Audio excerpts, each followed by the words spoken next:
വീട്ടിലിരിക്കുന്ന ദിവസം എത്ര ജോലി എടുത്താലും തീരില്ലെന്നേ.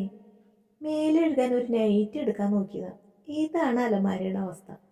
മിക്ക വീടുകളിൽ ഇങ്ങനെ ആയിരിക്കും അല്ലേ? ഒരു ഡ്രസ്സ് അന്വേഷിച്ചാൽ കിട്ടില്ല. പിന്നെ എല്ലാം വലിച്ചു വാരിയിട്ട് കഴിയുമ്പോൾ കിട്ടും.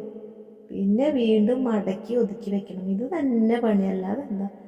ഇനിയിപ്പോൾ നൈറ്റ് വലയിട്ട് തപ്പി പിടിക്കേണ്ടി വരുമോ?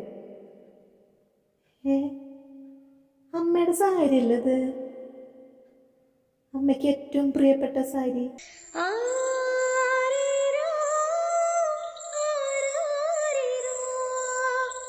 കോട്ടൺ ആയതുകൊണ്ട് ഉടുക്കാൻ സുഖമാണെന്ന് എപ്പോഴും അമ്മ പറയും. അതുകൊണ്ട് ഞാൻ കുഞ്ഞായിരുന്നപ്പോൾ മിക്ക ദിവസങ്ങളിലും ഈ സാരിയാണ് അമ്മ ഉടുക്കാറുള്ളത്. ചിലപ്പോൾ ആകെ 2-3 സാരി മാത്രമേ ഉണ്ടാകുകയുള്ളൂ. അതായിരിക്കാം ചിലപ്പോൾ.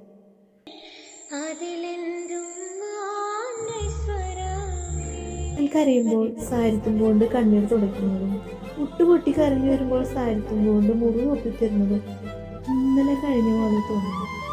അമ്മയുടെ സാരിക്കൊരു പ്രത്യേക മണമുണ്ടായിരുന്നു.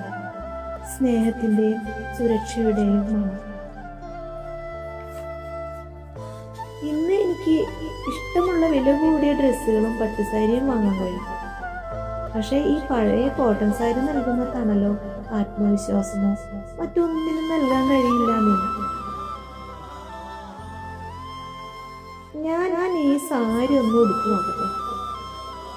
പക്ഷെ എന്നേക്കാൾ കൂടുതൽ ചേരുന്നത് അമ്മയ്ക്ക് തന്നെ. ശരിയല്ലേ?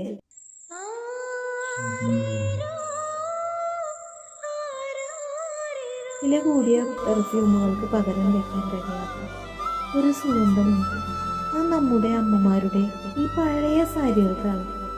അത് വെറും ഒരു മണമല്ല, നമ്മളെ ചേർത്ത് പിടിക്കുന്ന സ്നേഹത്തിന്റെ മണം.